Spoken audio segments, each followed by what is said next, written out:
You ever look at some recruiters and just wonder, how do they always seem to win? How do they consistently hit their targets while everyone else is scrambling? Well, I'll tell you, it's not about working harder. It's about working smarter. Today, we are cracking open the playbook of a top-tier recruiter, and we're going to show you the exact field-tested systems they use to dominate.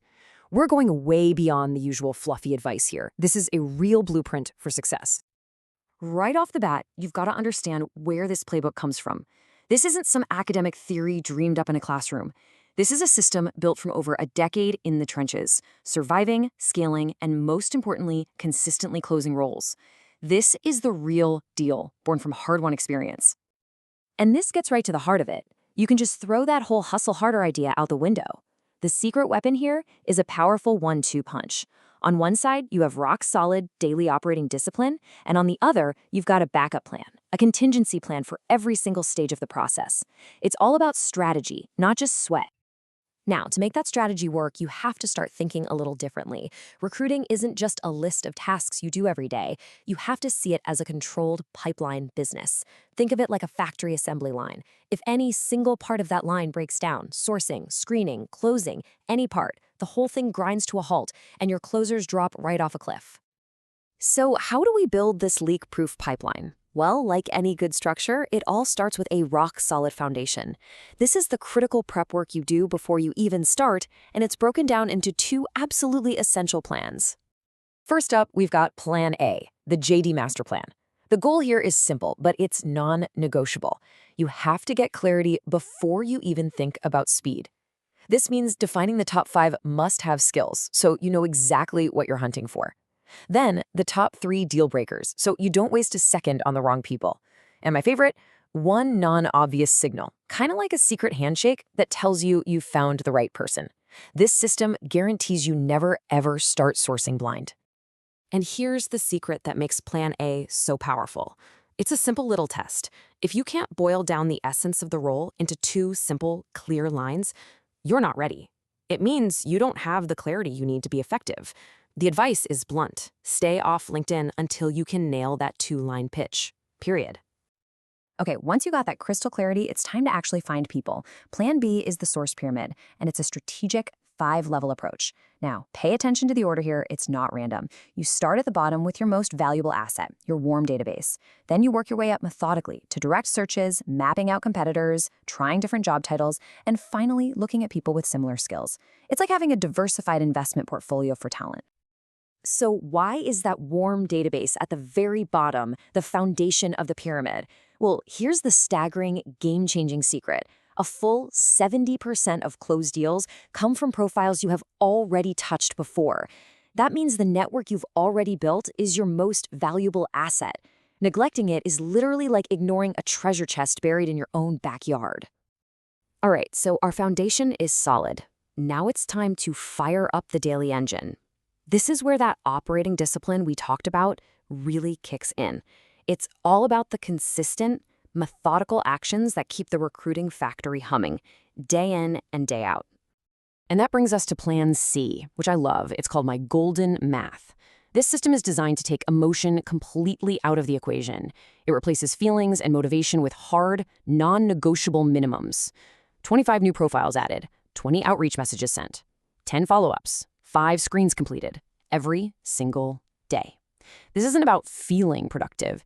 It's a system that guarantees your pipeline is always full. And here's the crucial mindset behind those numbers. You can't control if a candidate accepts an offer. That's out of your hands. But you can control how many people you reach out to.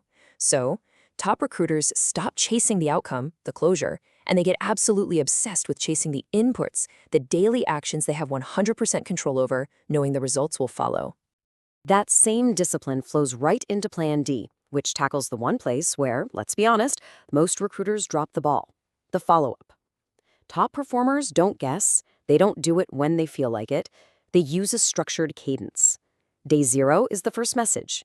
Day 2, a soft reminder. Day 5, you hit them with a follow-up that adds value. And day 9, it's the final touch point. It's systematic, relentless persistence. And why is that system so critical? Well, take a good long look at this number. 40%. Just Let that sit there for a second. Any idea what that represents? That is the percentage of people who eventually get hired who only reply after the second or even the third message. Let that sink in. If you don't have a disciplined follow-up system, you are literally leaving almost half of your potential placements on the table. This proves that persistence isn't just a nice personality trait, it's a cold, hard mathematical advantage. So, the pipeline is full, the engine is running smoothly, but now you have to deal with the most unpredictable part of the entire equation: human beings. This section is all about how you seize control of the process with both your candidates and your clients. This leads us to Plan E, the candidate control system. The core principle is simple. You, the recruiter, are in the driver's seat, always. These rules are non-negotiable because they stop deals from falling apart at the last second. You set the next steps on every single call. You confirm their availability before you submit them. And you pre-close on everything: compensation, notice period, interview prep. The goal is simple: eliminate all surprises. And this right here, this is a massive shift in perspective. A great recruiter knows their job isn't just to find a resume. It's to sell the opportunity so well that the candidate is completely bought in before the client even sees their name. You're not just matching keywords on a page. You are manufacturing desire and excitement. And what about the other side of that equation? Well, Plan F is basically your client insurance plan. To protect yourself and the process from uncertainty, you always have a couple of backup candidates in your pocket. You're constantly sharing market feedback, and you use data to push back on unrealistic expectations early and often. It's all about managing risk before it becomes a problem. And what all this builds towards is the ultimate goal. You stop being seen as just a resume sender and you become a trusted market advisor. You're not a vendor, you're a strategic partner who brings intelligence, manages expectations, and expertly guides the process. This is how you become absolutely indispensable to your clients. So, we've got all these individual plans from A all the way to F. But how do you know which tool to pull out of the toolbox and when? Well, that's where the final piece of this whole puzzle comes in: a dead simple decision-making framework to guide your actions every single morning. Instead of panicking when your pipeline feels stuck, you become a diagnostician. You put on your detective hat. And the very first question you ask yourself is, what is the nature of this problem? Am I not finding enough people? A quantity problem? Are the people I'm finding not good enough? A quality problem? Or are they falling out of the process? A conversion problem? Once you know what the problem is, you have to find out where it is. Question 2 forces you to pinpoint the exact location of the leak in your pipeline. Is it at the top, at the sourcing stage? Is it in the middle, during screening? Or is it happening right at the end, at the offer stage? You have to get specific. And finally, you move straight from diagnosis to action. Based on your answers to the first 2 questions, you ask, which of my plans, A, B, C, D, E, or F, is the fastest, most effective fix for this specific leak right now, today? If it's a quantity problem, boom, you activate plans B and C. A conversion problem, you double down on plan E. There's no panic, you just switch systems. And this brings us to the ultimate truth of this entire playbook. Look, in recruiting, talent is great, motivation is great, but they come and go. The person who wins is the one with the best system who shows up and executes it consistently day after day, because systems will always beat motivation and consistency will always beat talent. That is the real secret to winning.